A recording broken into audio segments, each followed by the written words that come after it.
Olá, meu nome é Tainá. Eu vou apresentar hoje um relato de caso sobre leishmaniose visceral canina, com ênfase nos achados clínicos e nos exames complementares realizados nesse animal. A leishmaniose é uma doença zoonótica que afeta, então, tanto seres humanos quanto animais. Ela é transmitida pelo vetor flebotomínio, que é mais conhecido como mosquito palha, e possui como reservatório urbano o cão doméstico.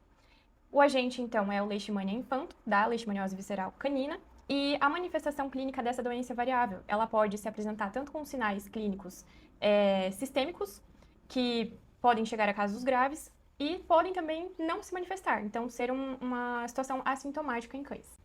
O objetivo desse estudo é relatar esse caso, esse relato de caso, e demonstrar os achados clínico-patológicos existentes nele. Então, nesse caso, foi avaliado um cão sem raça definida, macho, com idade de aproximadamente 2 anos. A tutora trouxe esse animal já com alguns achados clínicos de linfadenomegalia, submandibular e lesões cutâneas ulceradas. Além disso, fazendo anamnese com essa tutora, ela relatou que esse cão já teve contato com outro animal que já estava positivo para a leishmaniose. Então, além do exame clínico realizado nesse paciente, foram solicitados alguns exames complementares, sendo eles um hemograma, uma bioquímica sérica e uma citopatologia dos linfonodos.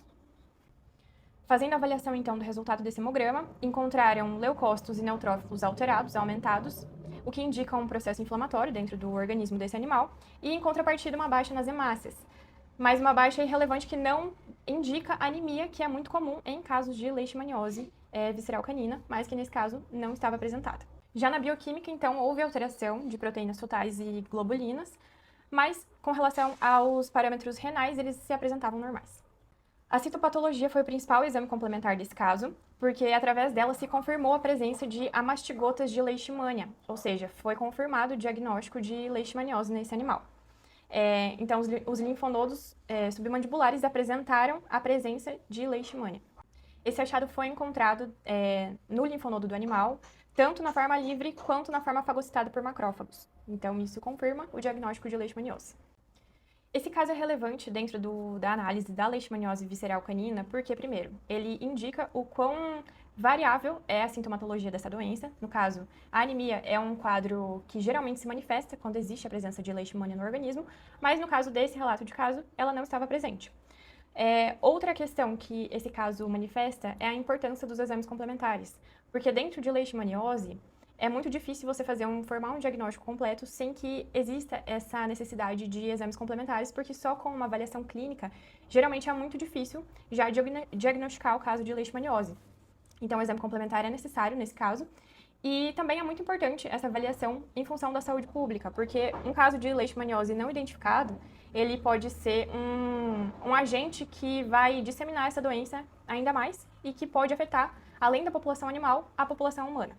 Portanto, como conclusão, a gente tem que a leishmaniose pode se manifestar de diversas formas no organismo do animal ou não se manifestar, que os exames complementares são de fundamental importância para fazer um diagnóstico correto e assertivo, e que, além disso, é uma doença muito importante quando se trata de saúde pública, porque nós não temos hoje uma vacina efetiva contra a leishmaniose nos casos animais. Então, a melhor forma de controle dessa doença é a prevenção. Cuidado com a disseminação do mosquito, né? Cuidado com o meio ambiente que esse animal está exposto.